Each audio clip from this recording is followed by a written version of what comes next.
They hurt the wrong girl's friend. Then the Deathworlder returned with their commander. The alarm on my wrist buzzed so hard it felt like it was trying to climb off my arm. I was halfway through a cup of recycled coffee when the message hit my screen, and the second I read it, the cup slipped out of my hand and shattered on the floor.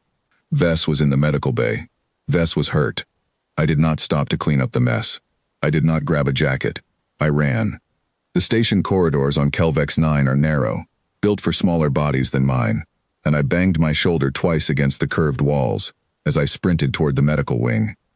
People stepped aside when they saw my face. I have been told that humans look frightening when we are afraid for someone we love. I believe it now, because a Threxian traitor flattened himself against the wall just to get out of my way. When I reached the medical bay, the doors were still sealed for treatment. Through the narrow viewing panel, I saw her.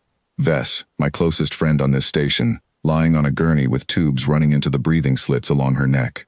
Her plating, usually a soft gold color, had gone pale and dull.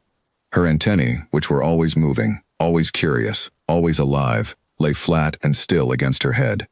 I pressed my palm against the glass and stood there, unable to move, unable to speak, until a nurse gently pulled me back and told me to wait outside. I did not wait quietly. I asked the station security officer on duty what happened, and she looked at her datapad like it might give her an easier answer than the truth. 3 dockhands from a trading company called the Ilvain Concern had confronted Vess over a shipping paperwork mistake. The mistake was not even hers. One of the 3 men, a heavy-set trader named Dorn, had grabbed her and struck her hard enough to crack 2 of her breathing vents. She had been unable to call for help for almost 10 minutes. 10 minutes, alone, hurt, because of a mistake she did not make. I filed a formal report immediately. The station clerk told me it would take up to 40 days to review because the Ilvain Concern held special trading privileges on this station, and any action against their employees required extra steps. 40 days. My friend was lying in a medical bed with damaged vents, and the system wanted 40 days before anyone would even look at what happened to her. I walked away from that desk with my hands shaking, not from fear, but from something colder and steadier. I have learned, over the years I have lived among other species, that humans express anger differently than most people expect. We do not always shout. Sometimes we go very quiet, and that quiet is the most dangerous thing about us. I returned to my quarters and opened a direct communication channel, one I had not used in almost 2 years. It connected to a woman named Elena, my former commanding officer during my years of service before I came to Kelvex 9. She had trained me, tested me, and trusted me with responsibilities most new recruits never received. When her face appeared on the screen, she took one look at me and set down whatever she had been holding. I did not waste time with greetings. I told her everything. The shipping mistake. The confrontation. Vess in the medical bay with her vents cracked open. The 40-day wait that felt like an insult wrapped inside a policy. Elena listened without interrupting, her expression steady the entire time. When I finished, she asked only one question. "Do you want me to come?" I told her I did not want a warship. I did not want anyone hurt. I wanted the truth to matter faster than 40 days, and I wanted the people who caused this to understand that Vess was not someone they could quietly ignore. Elena told me to give her 6 hours and to do nothing until she arrived. Those 6 hours were the longest of my life. I sat outside the medical bay window and watched Vess sleep in short, uneasy bursts. Nurses moved around her carefully, checking the vents, adjusting the tubes, speaking to her in low voices whenever she stirred. I pressed my hand against the glass more than once, as if she could feel it through the barrier. At the edge of the 6th hour, the entire station shuddered gently. I felt it through the floor before I heard the announcement. A fleet vessel had docked at the outer ring. Word spread fast through the station, the way it always does when something unusual happens. A commanding officer had arrived, unannounced, unscheduled, and unwilling to explain her business to anyone but station leadership. I met Elena at the airlock. She wore her formal uniform, dark and precise, with no weapon visible anywhere on her. She did not need one. Her presence alone made people along the promenade stop talking and step back. Together we walked to the offices of the Ilvain Concern. I explained everything again on the way, and Elena asked sharp, careful questions, the kind that showed she was already building a case in her mind. By the time we reached the office doors, I felt something I had not felt since the moment I saw Vess through that glass panel. I felt steady. Dorn was inside the office when we arrived, along with 2 company representatives who looked far less confident than I expected. I think they believed this matter would simply disappear, the way these things sometimes did when the injured party had no rank, no leverage, and no one willing to stand beside them. They were wrong. Elena did not raise her voice. She placed a data chip on the table containing the security footage from the cargo bay, footage I had already reviewed more times than I wanted to admit.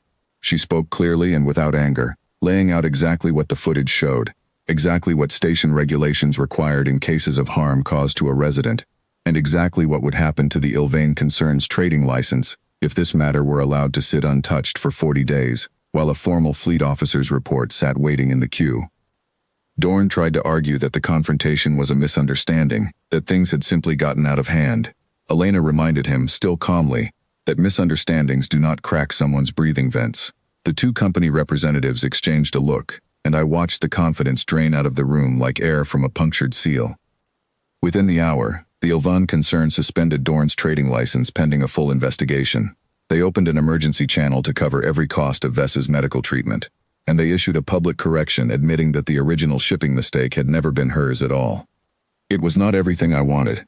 I wanted the 10 minutes she spent alone and hurt to be undone, and nothing could give her that back. But it was enough to know that the truth had finally moved faster than the system's slow paperwork, and that the people responsible would answer for what they did.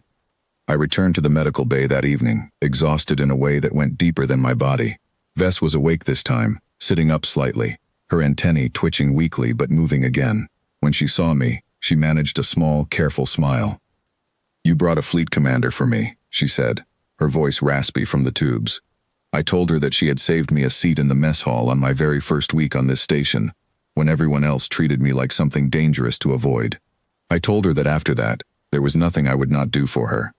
She made a soft clicking sound, the kind her species makes when they are trying not to laugh and failing anyway. She said humans were dramatic about friendship. I did not argue with her. Maybe we are, but I would rather be dramatic about it than let someone hurt a person I love and quietly wait 40 days to see if anyone cared enough to do something about it. Word of what happened spread across the station within a day. People who had barely spoken to me before stopped me in the corridors to ask if it was true, if I really called in a fleet commander over a friend. I told them the truth every time. Yes, I did, and I would do it again. Vess recovered slowly over the following weeks. Her plating regained its gold color, her antennae grew steady and curious again, always moving, always noticing things before anyone else did. She returned to her work at the docking ring, and this time, no one dared question her paperwork without checking it twice first.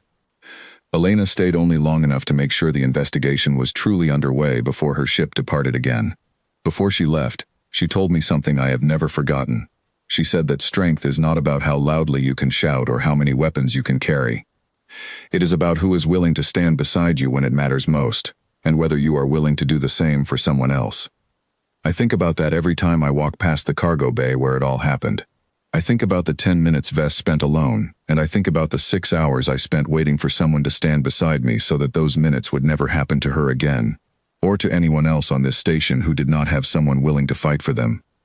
They thought they could hurt my friend and let the slow wheels of policy protect them.